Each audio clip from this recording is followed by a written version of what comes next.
Bonjour à toutes et à tous et bienvenue dans Cinefiles pour une nouvelle vidéo, le dernier volet de la trilogie Qatsi, bien entendu Nakoi Qatsi de Godfrey Reggio qui est sorti en 2002. C'est le troisième volet de la trilogie Qatsi, un film sous-titré Life as a War ou encore si on devait traduire un peu plus littéralement, la vie basée sur le meurtre du prochain ou la guerre comme manière de vivre.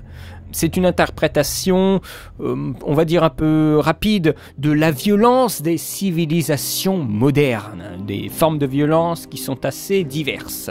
C'est un film qui a coûté 3 millions de dollars, il dure 1h30 environ, et qu'est-ce qui se passe dans ce film? Vous connaissez un petit peu la musique, c'est Godfrey Reggio qui nous montre le visage, le portrait de la société, de notre forme de civilisation à travers un déluge d'images numériques dans celui-ci, une image numérique violente, des symboles, des chiffres qui transforment l'être humain, qui le rendent presque impalpable. On se croirait dans la matrice. Clairement, c'est le film le plus compliqué à aborder. On ne va pas être forcément très long, mais comme les précédents, celui-ci a également sa personnalité bien à lui. Pourquoi n'est-il pas aimé? C'est une question importante. C'est un film, je pense, qui échappe complètement à la compréhension du public. Et c'est aussi un film qui a sacrément vieilli et qui ne donne pas forcément envie d'être revu. Selon le réalisateur, le film n'a pas de scénario, mais on va dire 3 mouvements, comme une sorte de symphonie, avec des thèmes différents. Le premier de ces mouvements s'appelle Numerica.com. Le langage et l'espace laissent la place au code numérique et à la réalité virtuelle. Le deuxième mouvement s'appelle Circus Maximus. C'est l'idée de compétition, de réussir. Le record, la popularité et l'argent sont devenus des valeurs de vie. La vie est devenue un jeu. Et le troisième mouvement s'appelle Rocket Ship 20th Century. C'est le monde que le langage ne peut plus décrire. Ça va aider à la compréhension de beaucoup d'éléments, je pense, ces 3 thèmes. Comme pour les précédents, Reggio a une nostalgie de l'époque. C'est un peu une façon réac de dire « c'était mieux avant ». Alors c'est parti pour la critique. On commence avec une image déjà fort de sens, qui est iconique, la tour de Babel. La tour de Babel de Peter Bruegel, ou Bruegel, je ne sais pas comment on le prononce, une version digitalisée, détourée. Donc déjà un travail numérique sur une image qui n'a pas été fait numériquement, mais c'est devenu une structure vacante, ce qu'on nous montre la tour de Babel, une structure pourrissante, puisque nous enchaînons des plans de ruines, d'endroits en ruines. Le thème de Babel, c'est que l'homme s'est élevé à un degré si haut que Dieu punit en créant des dialectes, des langages différents qui sèment la zizanie. Et l'objet de ce film, c'est que nous revenons à un langage commun, celui du chiffre, qui est notre langage commun à tous. Ça illustre peut-être aussi le manque de communication entre nous. Ici, on est dans l'ère numérique. On nous montre avec des images en 3D, des montagnes virtuelles qui apparaissent comme ça. C'est assez impressionnant. Bien sûr, ça date 2002. C'est-à-dire que le naturel, la montagne, qui est quand même un élément naturel, est ici digitalisé. C'est aussi fort de sens. Le naturel des épisodes précédents, quand même, quand Qatsi donnait la part belle en début de film à des éléments naturels, et bien ici, ça fait place au virtuel. On se balade dans un microprocesseur comme on se baladait dans les rues d'une grande ville, dans les épisodes précédents. Donc tout est réduit, tout est maintenant impalpable, ce qui rend, la lecture de ce long métrage, mais aussi la pensée de Reggio extrêmement pessimiste, je trouve. Le fait qu'on puisse se balader dans un processeur, je trouve que ça fait froid dans le dos, un peu à la manière de Montagne Russe, comme si ça pouvait être divertissant d'avoir notre monde réduit à du numérique, réduit à du virtuel. Notre planète est entourée par des nouveaux codes, par les chiffres binaires 1 et 0. Des logos, des chiffres, des icônes, ça remplace notre dialogue, ça remplace notre écriture. On brasse, encore une fois, beaucoup de choses. Les médicaments, l'argent, le casino, les militaires, le sport, la politique, le clonage, la télévision. C'est une narration qu'on arrive pas vraiment à suivre, parce qu'il faut déjà décoder un petit peu ce qu'on voit, et le temps qu'on décode un thème, eh bien, il y en a déjà un autre, donc c'est très très dense, c'est pas facile, je peux vous assurer. Alors du coup, on passe plus de temps à essayer de se poser la question de ce que c'est que finalement apprécier un tant soit peu le film. Donc ça peut gêner. C'est pour ça que les gens, je pense, ne l'aiment pas. C'est que c'est fouillis, que ça nous laisse pas le temps. On disait dans les épisodes précédents qu'on nous laissait le temps. Je trouve que dans celui-ci, on nous laisse pas le temps. C'est beaucoup plus rapide. Et je pense que ça va aussi avec le thème de ce que c'est, hein, du numérique, qui n'attend pas la lecture de l'homme. Le rythme numérique, le rythme des machines, le rythme du virtuel n'est pas là pour opérer en fonction de l'homme, c'est autonome et c'est l'homme qui doit raisonner au diapason des chiffres. Donc on a un renversement, autant nous pouvons contrôler un cheval, nous pouvons contrôler un tracteur, mais des données numériques on ne peut pas suivre, donc ça nous montre aussi quelque chose d'assez angoissant sur finalement un flux que nous avons nous-mêmes créé et que nous ne pouvons plus tenir. C'est le film le plus anti-narratif des trois. Il y a trop de trucs différents pour voir le rapport général. Alors, je vous l'ai dit en début de critique, mais ça saute pas aux yeux quand vous voyez le film. Au fur et à mesure de visionnage, oui, ça peut rentrer, mais quand vous découvrez le film, c'est compliqué. C'est le bazar en fait. C'est le bazar dans tous les sens. Alors le film est Peggy, sachez-le par rapport aux deux précédents. Le film est Peggy, car il y a certaines images qui pourraient effrayer les enfants. Mais ça reste, comme les précédents, aussi un poème cinématographique, le plus vieux, celui qui a daté le plus, mais ça reste poétique. Vous n'avez jamais rien vu de pareil, ça je peux vous l'assurer. C'est complètement starbé. Hein.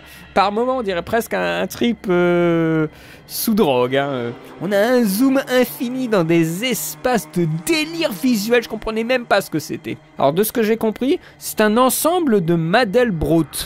Alors, je sais pas du tout ce que c'est, ce n'est pas du tout mon domaine. Et puis après, on a un tunnel de chiffres binaires. Alors c'est tout fou, on comprend pas. Hein. Le problème que des fois rencontre le film, c'est qu'il y va aussi au cliché. Hein. On a KKK, bah, bien sûr, Ku Klux Klan, le racisme, hein, dollar égale money, Madonna égale popularité. Vous voyez ce genre de choses, on comprend l'idée, mais c'est vachement simpliste. Hein. Enfin, on a des figures de cire aussi, bien sûr, de personnalités qui sont datées. Hein. Billy Graham, Yassir Arafat... George W. Bush, Gandhi, Albert Einstein, Martin Luther King, Jean-Paul II. Voilà, on a des figures de cire pour représenter aussi des figures politiques. En les représentant en cire, on montre aussi que ce sont des gens figés, des gens qui sont aussi dans un flux et qui ne peuvent pas forcément éviter. En présentant toutes ces figures de cire et même donnant l'impression d'utiliser que des clichés pour les Américains, est-ce que ce film ne retournerait pas sur l'hémisphère nord? On avait dit que Koniskatsi essayait de brasser quelque chose de général, mais était quand même tourné vers les Américains, vers un hémisphère nord. On disait aussi que le deuxième était plus tourné vers l'hémisphère sud. Alors est-ce que celui-ci retourne vers l'hémisphère nord? Je pense que tant qu'on est occidental, on peut saisir, pas tout, mais on peut beaucoup plus saisir de choses quand on est de l'hémisphère nord. Mais je pense que l'idée de ce film-ci, c'est de nous montrer qu'il n'y a pas d'hémisphère nord, il n'y a pas d'hémisphère sud. Il y a une instance presque supérieure qui contrôle les deux hémisphères. C'est quelque chose qu'on ne peut plus contrôler, c'est le virtuel, l'impalpable, le chiffre, le numérique. Un hémisphère autonome qui contrôle les deux autres. On a un épisode avec les sportifs, un peu tourné à la Leni Riefenstahl, avec des gros plans sur les muscles en contre-plongée, avec des répétitions de mouvements pour montrer la compétition, l'image du sportif, la performance, gagner, se battre, partir en guerre. C'est un peu le raccourci qu'on peut faire rapidement. Le sport, c'est un peu une guerre, c'est un combat. Nous avons ensuite une partie qui dépeint l'accélération de la vie, où la vitesse est tout et le corps le moteur. L'esprit n'arrive plus à suivre, et je pense que c'est ça la violence. C'est que nous, humains, nous n'arrivons plus à suivre le flux que nous sommes créés. Et je crois que c'est ça une des grandes violences présentées par ce film-là. Ça vous paraît obscur, et je peux vous assurer qu'en revoyant mes notes, ça me paraît aussi obscur ce que je viens de dire. Mais je crois que c'est un des messages fondamentaux de ce film-ci. C'est le flux violent. Le flux qui nous amène aussi à être violent. Alors ne jugez pas le film par rapport à ce que vous attendiez, jugez plutôt le film par rapport à ce que Regio voulait faire. On n'est pas à Hollywood où le film est fait avant tout pour le spectateur. Ici, c'est la parole d'un homme, un homme qui en a marre, mais la parole d'un homme en images et en son. Le film vire de plus en plus dans l'abstraction et on peut décrocher. Mais c'est un film absolument fascinant parce que il ne montre pas, à aucun moment de la trilogie d'ailleurs, la réalité. C'est une image en fait. Tout ce qu'on voit n'est quasiment que de la métaphore dans ce film. Toute chose représente une autre chose. Ce qu'on voit, ce ne sont pas des villes, ce ne sont pas des rivières ou des gens. On voit des abstractions. Avec Nakoi Katsi, la technologie a gagné et nous n'évoluons pas assez vite encore. Alors, nous accélérons encore davantage. Alors, est-ce que c'est un propos qui est nouveau? Parce que, honnêtement, on avait un petit peu cette idée dans les précédents. Ici, c'est comme si on avait pris un bout du premier et qu'on l'avait étendu sur un film entier. Je vous avais, je crois, déjà dit dans le premier que on a en fait le premier film qui est une matrice générale, qui est le film le plus reconnu de la trilogie, et qui est après décliné, développé, étendu dans les deux volets suivants. Eh bien, je pense que dans celui-ci, c'est l'impalpable qui est développé, le flux que nous contrôlons plus et que nous ne voyons plus. Vous savez, à un moment dans le premier film, il y a des espèces d'accélération sur des autoroutes qui forment même plus des traits de lumière que des voitures et des personnes. Eh bien, cette idée-là, c'est le flux dont parle Regio dans ce film-là. À mon sens, je pense que c'est ça. Quand on voit ce film, on se dit qu'il y a quand même un truc qui ne tourne pas rond chez nous. Une perte de repères du monde contemporain. Un monde gouverné par le chiffre. C'est pas facile de saisir l'idée du titre parce que le montage est assez compliqué. Il faut réfléchir pour que ce qu'il essaye de nous dire nous saute aux yeux et savoir au final décrypter les images. Bon, moi je suis pas un grand décrypteur de l'image, mais il y a quelques rapports que fait Regio par le montage qui m'interpellent, qui me font poser des questions, et sûrement peut-être de bonnes questions. C'est un film qui demande une exigence de la part du spectateur. C'est pour ça aussi qu'il y a des gens qui n'ont pas aimé le film parce qu'ils n'ont rien compris, parce qu'ils n'ont pas la bonne grille de lecture et ils n'ont pas assez de culture au final pour voir les choses et comprendre ce qui se passe, comprendre les icônes, comprendre les personnages qui sont par exemple en figure de cire. Voilà, bah ça, moi je peux pas connaître forcément toutes les personnalités de la Terre, mais il y a des personnages que je n'ai pas reconnus. Par le montage, on peut comprendre des choses. Il y a par exemple à un moment un défilé, une foule. Voilà, il y a une grosse foule, et puis tout d'un coup on a un autre plan de foule qui fait le même geste, c'est-à-dire les mains levées, tout ça. On se dit on est dans la même foule, mais non, on est dans une autre foule et c'est une foule qui est spécifique, la foule de Wall Street. Donc on est passé d'une foule de défilé, je ne sais plus si c'était un défilé militaire, c'est peut-être possible, à une foule qui est celle qui négocie là, enfin qui fait les trucs des tarifs là, enfin vous voyez des trucs de Wall Street, voilà, les trucs de Wall Street. Donc on est passé vraiment par une brillante transition par le montage d'un défilé, on va dire militaire, à quelque chose qui est purement virtuel. La bourse n'existe pas dans l'absolu. C'est juste un flux virtuel que les hommes ont créé. Par ce rapport-là, vous pouvez avoir différentes interprétations parce que vous avez fait un rapport de montage. Voilà. Parce que Regio nous l'a servi sur un plateau. On a aussi des séquences avec des mannequins. Voilà. On est sans âme, on n'existe plus en tant qu'être humain. Je vous renvoie bien sûr à l'analyse de séquences de Ghost in the Shell que je vous ai laissé sur la chaîne. Ça parle de la même chose. Le film est anxieux. Il partage son anxiété par l'abstraction de ses codes digitaux, l'impersonnalité de la technologie et le degré de promesse de puissance qui fait monter l'imagination de l'homme jusqu'à le perdre complètement. Cette technologie commença à déterminer l'activité humaine. Wall Street, c'est quand même un bon exemple. Ça amène aussi à une déshumanisation engendrée par les nouvelles technologies. Regio, on le voit bien, haït l'informatique et celle-ci le lui rend bien. Nakoi Katsi est donc le film de la trilogie qui a le plus vieilli. Faut pas oublier que c'est un homme qui est déjà assez âgé, catholique, qui fait le film. Voilà, ça joue aussi, je pense. Lui aussi peut-être aveuglé par sa foi traditionnelle, en voyant la technologie. Il y a plein de trucs bien avec la technologie, mais lui ne voit que le négatif. Il n'y a pas de théorie du complot dans ce film, puisqu'on parle d'images, souvent liées aux images de manipulation. Mais c'est un film qui est obsédé par les images de quantification et de régimentation. Exemple de plan, les escrimeurs, avec en fond des statistiques. Le sport est un exercice pour préparer psychologiquement à la guerre, psychologiquement au succès, à la compétition, au conflit. Reggio disait « Oubliez la science-fiction, nous vivons maintenant dans la fiction de la science. Nous sommes des futurs cyborgs. On ne fait qu'un avec notre environnement. Nous sommes la technologie. » Il disait ça en 2002, ou peut-être pas en 2002, mais en tout cas il disait ça par rapport aux propos de son film. Aujourd'hui, vous allez dans le métro ou dans un bus ou dans la rue, qu'est-ce que vous avez? Vous avez des gens avec des écouteurs, avec une extension qui leur permet de voir des choses que leur oreille ne pourrait pas entendre sur le coup. Ça, c'est ce qu'on appelle vraiment une extension. Donc, on est déjà un petit peu cyborg. Hein. Et quand vous enlevez à la plupart des gens leur portable, c'est comme si on leur enlevait un bout de leur bras. Voilà, je pense que ça se passe de commentaires. On est vraiment lié à notre technologie. Vraiment, vous enlevez des portables à des jeunes, ils sont comme des fous. Hein. Le film nous évoque par son visuel la perte de la perception naturelle de la réalité et son substitut. L'image elle-même comme un produit de la technologie devient une arme dans la guerre globalisée. La vie est une guerre et la guerre est une technologie, un moyen de survivre.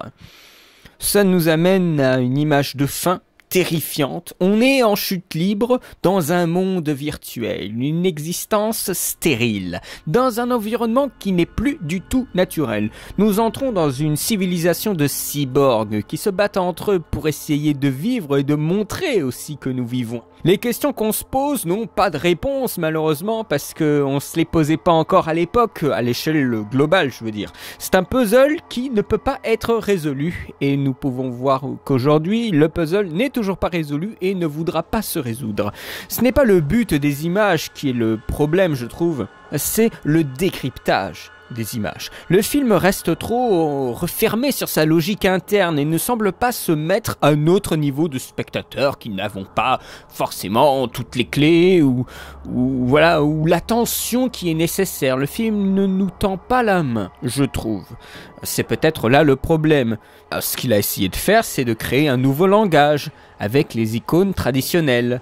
Le film cherche, je pense, une nouvelle façon d'envoyer un message, avec des images déroutantes, hein, vous savez, on comprend pas leur nature, le tunnel de chiffres, ou le bébé qui flotte dans l'espace, voilà, moi j'ai du mal à comprendre ces images. Alors c'est la joie infantile des gagnants, alors que pour moi ça semblait être plutôt un rapport à faire avec le clonage par exemple. Il y a plein de choses qui veulent dire en même temps plusieurs choses. Tout se dissipe et tout dissipe aussi encore plus le message. Hein. Je vais par contre aussi vous faire une petite citation d'un article que j'ai trouvé qui était, je trouve, assez juste. On brouille les frontières, séparant les codes de culture et de civilisation différentes, jusqu'à l'amalgame absolu. L'enchaînement de symboles sans rapport entre eux. Le Christ, la croix gammée, puis McDonald's, le yin et le yang, suivi d'un sigle multinational, témoignant d'un homme victime de sa propre torpeur spirituel, incapable de saisir une image sans chercher à combler un vide, consommer, zapper, détruire, reconstruire, redétruire, encore et encore et encore. Nous n'avons même plus la capacité de décoder ce que nous voyons. Tellement il y a d'icônes, tellement il y a de logos, tellement il y a de chiffres, de signes à comprendre et à interpréter. Ce qui me fait ramener du coup à une expérience qui a été faite sur YouTube. Ce sont des expériences assez simples, mais elles sont si symptomatiques. Vous mettez par exemple un vieux Walkman ou un vieil enregistreur, vous savez, enfin les Walkman, ça me fait bizarre de dire ce mot parce que c'est plus du tout à la mode, mais un vieil appareil pour écouter du son, vous le mettez dans les mains d'enfants qui ont les iPads et tout ça, les enfants ne savent pas faire fonctionner le Walkman. C'est un truc de ouf parce qu'ils n'ont pas appris les signes de lecture, de stop, de renvoi en arrière, parce que pour eux c'est instantané en fait.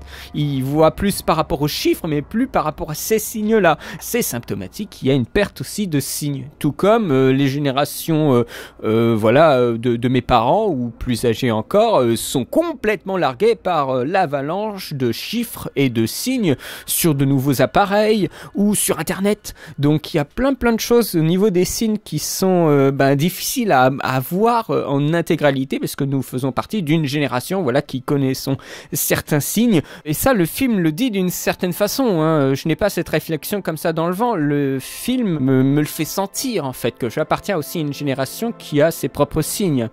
Pour terminer sur une réception critique, on va parler de Roger Ebert. Roger Ebert, vous connaissez, hein, vous savez que j'aime bien ce mec. Enfin, pas forcément à chaque fois quand il dit des choses, hein, mais je regarde souvent ses critiques avant de terminer le dérush de mes notes. Il avait dit en 2002, il s'est exprimé sur le film bien sûr, il retourne sa veste, le Roger, à l'occasion de sa critique, et là il dit que finalement Koyaanisqatsi est important, alors qu'à l'époque il était quand même assez critique vis-à-vis du film. Bon, bien sûr, là, il y a plusieurs dizaines d'années qui se sont écoulées, mais c'est amusant de voir que le mec, en fait, il retourne sa veste. Oh, le fripon. Il souligne le fait que la technique de radio nous est désormais un peu familière et qu'elle a peut-être moins d'impact. Je suis d'accord avec ça. Il en parle comme étant victime de son propre succès. Bon, je trouve que c'est un peu contestable, mais dans un sens, on s'est habitué aussi à cette façon de faire, et en plus, Freaky, par la suite, de son côté, a fait des films aussi assez semblables. La conclusion aussi qu'il apporte, eh bien, elle est confortable. Pour amener la paix sur notre planète, on doit la quitter. Donc c'est la prophétie, ce sont les dernières images que nous avons dans Koyaanisqatsi. Revenons un peu sur la production et la mise en scène de toutes ces images. Comme pour les précédents, nous avons ici un invité de marque qui va mettre en avant le film, Steven Soderbergh. Ce film est distribué cette fois-ci non plus par la Canon, mais par Miramax Film cette fois. Nous sommes ici dans quelque chose d'abstrait, un nouveau monde, celui du numérique bien sûr, donc nous avons beaucoup plus d'images d'archives, des images de stock shot. Le film est un tout petit peu plus de mauvaise qualité, mais nous avons quand même des séquences tournées. On a les lieux abandonnés au profit d'autres lieux qui ne sont plus physiques. C'est-à-dire qu'il filme des façades, il filme des intérieurs délabrés, un peu comme dans le premier film sur Pretty Ego. Voilà, des ruines, presque des ruines. Et le physique, je dois bien vous avouer, dans ce film est beaucoup plus intéressant. Non seulement parce qu'il est filmé d'une façon très abstraite, très belle, mais les images sont aussi en haute définition quand même. Enfin, en haute définition. Vous me comprenez? Enfin, quand vous verrez le film, vous verrez bien que ces images, elles sont dans une définition bien plus haute que les autres. Mais dans une image qui est quand même plus belle à regarder. C'est pour ça que je trouvais que ce qui était en physique était beaucoup plus intéressant. C'est une façade qui est balayée par après des vagues numériques composites en noir et blanc, par des images de stock shot. Tout le naturel et images tournées et systématiquement changées. À la couleur, à la forme, le fond, les surimpressions, l'utilisation intensive de moyens de synthèse sur l'image se fait vraiment ressentir dès le début du film. Je vous parlais de cette Babel détourée, bah oui, voilà. Alors que ces techniques n'avaient pas encore atteint leur degré de sophistication actuel. Alors on a des images qui malheureusement peuvent vieillir pour cette raison, hein. Je pense que ça ne vous échappera pas. Il s'agit pourtant bien du plus récent et du dernier des 3 films de la trilogie. Et les effets semblent déjà datés en 2002. Bien sûr, je ne l'ai pas vu en 2002. Là, je le regarde avec un œil beaucoup plus récent. Mais je pense qu'en 2002, ça devait déjà un petit peu piquer. C'est une parade d'images. Un produit de la même violence technologique, avec son lot de contradictions dans le film même. C'est à regarder en bonne qualité, parce que certaines images manquent vraiment de définition. Et je vous demande aussi de le regarder en HD, parce qu'il y a des fois des moments qui sont surchargés d'effets. On peut presque parler de crise d'épilepsie devant ce film-ci. avec des humains au rayon X. Après on utilise le négatif pour représenter des gens comme des zombies, avec beaucoup de gris, très peu de couleurs dans ce film-ci. Donc c'est vraiment à voir dans une qualité, la meilleure qualité que vous pouvez trouver, avec des fois des fulgurances esthétiques un petit peu ridicules, des fois ça donne un look cheap, mais par exemple les bébés clonés, quoi, c'est un truc tout bizarre. Alors c'est vrai que c'est une image marquante, les bébés clonés, mais aussi la tour de Babel, c'est une image aussi marquante, hein. On a aussi à un moment un tapis rouge, hein, virtuel. Alors moi ça me fait tout de suite penser au film Simone, hein, donc Simulation One, donc le film avec Al Pacino qui crée une star virtuelle. Simone, c'est complètement le thème, on est complètement là-dedans aujourd'hui également. On refait les visages des stars, hein. On fait des stars virtuelles. Ça pose moins de problèmes qu'avec des vrais. Mais aussi ça montre qu'elles ne sont que virtuelles, c'est la valeur qu'on leur donne, la valeur qui n'est rien en fait. Et ces personnages virtuels, eh bien, on va les mettre avec des vraies personnes à côté pour qu'on fasse la distinction. Parce que finalement, le but aussi du cinéma, c'est de ne plus nous faire la distinction entre ce qui est réel et ce qui est virtuel. Il y a plein de trucs bien avec le numérique, hein, mais ce n'est pas la pensée de Reggio quand il fait ce film. Donc là, j'essaie d'épouser un petit peu la pensée de Reggio pour pas faire des contresens un peu bêtes. Les plans n'ont pas la beauté des plans réels. Non seulement on parle de définition par rapport à un travail photochimique, c'est l'idée. On ne vit plus justement dans le réel. Ça me fait penser au plan et à l'étalonnage de Avalon de Mamoru Oshii, où on a un étalonnage très différent entre ce qui est virtuel et ce qui est dans le monde réel. On peut y trouver un écho, je pense. Oshii à cette époque mélangeait le synthèse et le réel.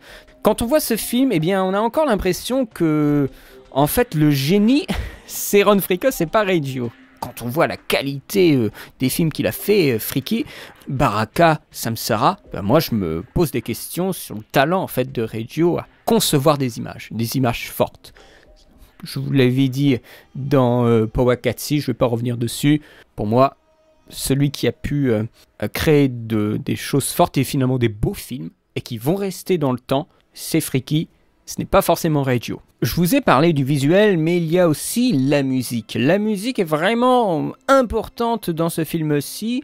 C'est l'élément le plus réel après les images tournées pour de vrai. Celle de Nakoe Katsi fut composée en 8 larges sections. Glass est beaucoup plus, je trouve, imaginatif. Ici, il laisse plus éclater son talent que dans le second, où il était assez en retrait à mon avis. Il faut dire que les images sont tellement abstraites qu'on peut faire à peu près n'importe quoi. On peut essayer vraiment de pousser la réflexion musicale jusqu'au bout. C'est ce que le compositeur a dû faire de cette musique pour guider aussi un petit peu le spectateur dans l'interprétation de ces images. Là, je pense le son permet encore d'appuyer certains élans émotionnels vis-à-vis de ces images qui sont des fois abstraites. La musique est un composant vital de chaque image, l'égal total, je dirais, du visuel, encore plus dans ce volet-ci que dans les précédents. Alors je ne suis pas dans la musique, hein, c'est pour cela que je me permets pas de dire la musique c'est la même que dans les précédents. Alors je devrais même pas dire ça, c'est absolument affreux. Mais si vous voulez un exemple d'originalité, par exemple, assez remarquable et mémorable, écoutez la track de Glass du film qui s'appelle Intensive Time. Tout d'un coup un élan de violence, d'impact sonore qui est superbement oppressante et dépressive en même temps. Je vous invite à l'écouter, elle est vraiment formidable. Le 11 septembre est arrivé, très près du studio de production du film d'ailleurs. Ça a impacté le contenu et convaincu encore plus l'équipe de croire en l'importance du projet. Un projet qui se termine avec cet épisode-ci, c'est très inégal. Les films de la trilogie ne se ressemblent pas vraiment. C'est une force, mais ça peut être aussi une faiblesse. Quel est le message de ce volet-ci? Est-ce qu'il y en a un de précis? La technologie, c'est le mal. C'est un petit peu vulgaire, c'est un petit peu grossier, mais je pense que Reggio voulait nous avertir sur les dérives excessives de ce qu'on fait en fait aujourd'hui. Comme si la somme de Naokoi Katsi et Powakatsi crée Koyanis Katsi. Ce sont les deux extensions, en fait, les deux films suivants, qui sont les deux extensions d'une pensée globale, qui qui est le premier film. C'est pour ça que j'ai fait beaucoup plus sur le premier film en termes de durée de vidéo que sur les deux précédents. Et j'en suis désolé, mais je pense que c'est en même temps assez cohérent. Ce film-ci est quand même assez compliqué. Je lui mettrai un 13 sur 20 parce que son propos sur le numérique est, je trouve, assez bon, même s'il est très contre. Il est très contre le numérique, mais je trouve qu'il y a plein de choses qu'on a dans ce film qu'on retrouve vraiment bien maintenant. Donc il est quand même un petit peu prophétique. Ce qui me gêne, en fait, c'est que c'est prophétique. Il y a des choses qui ont été pensées que nous pouvons constater aujourd'hui, mais tout le monde s'en fout. Alors, je ne parle pas forcément de la réception de ces films, mais tout le monde s'en fout que ça aille dans cette direction. Voilà, parce que tout le monde veut protéger son petit monde, sa petite bulle. Mais moi aussi, je suis comme ça. Là, je le critique précisément parce que j'en fais l'expérience moi-même. Enfin, ça ne veut pas forcément dire que je suis blanc comme neige, mais non, ce que je veux dire par là, c'est que nous sommes vraiment tous responsables du malheur dans lequel nous allons nous engouffrer davantage, parce que pensez bien qu'on n'est pas au plus bas. On va encore peut-être descendre davantage, espérons que non. Mais vraiment cette trilogie est intéressante. Documentaire, film abstrait, poème cinématographique. Toutes ces dénominations qui font que cette trilogie de Reggio échappe un petit peu au paysage du documentaire, de la fiction, du poème. Franchement, c'était assez grisant de les revoir, de les réécouter, bien sûr. J'espère que je vous en aurai fait un petit peu profiter de quelques réflexions, de quelques balayages du regard. C'est très simple, c'est de la porte d'entrée. Je pense que quand vous regarderez le film, vous verrez encore plein d'autres choses. Et bien sûr, n'hésitez pas à vous renseigner. Il y a des bouquins sur les films, donc n'hésitez pas. C'est vraiment une trilogie spectaculaire, impactante et importante dans l'histoire du cinéma. Pour moi, mais honnêtement, je pense que le premier film Koyaanisqatsi est important dans l'histoire du cinéma, objectivement parlant. Donc j'espère que ça vous aura plu, ce petit retour sur la trilogie de Qatsi. Je reviendrai un petit peu sur un film similaire. C'est pas vraiment l'idée du pessimisme qui cernera le film suivant, mais je reviendrai sur Voyage of Time de Terrence Malick, puisque j'irai le voir dans sa séance unique à 20h, en espérant qu'il soit bien quand même, parce que j'ai envie d'avoir une bonne séance. Mais je reviendrai sur le film du coup, donc ce sera un peu dans la continuité. Voilà, donc je vais pas m'attarder davantage. Je vous remercie d'avoir vu les vidéos. Je vous remercie pour le soutien que vous m'apportez et les messages que vous pouvez m'envoyer sous la vidéo ou en message privé, ça fait toujours très plaisir. Je vous remercie encore une fois. Je vous souhaite une très bonne journée, une très bonne semaine et à bientôt pour de nouvelles vidéos. Allez, salut!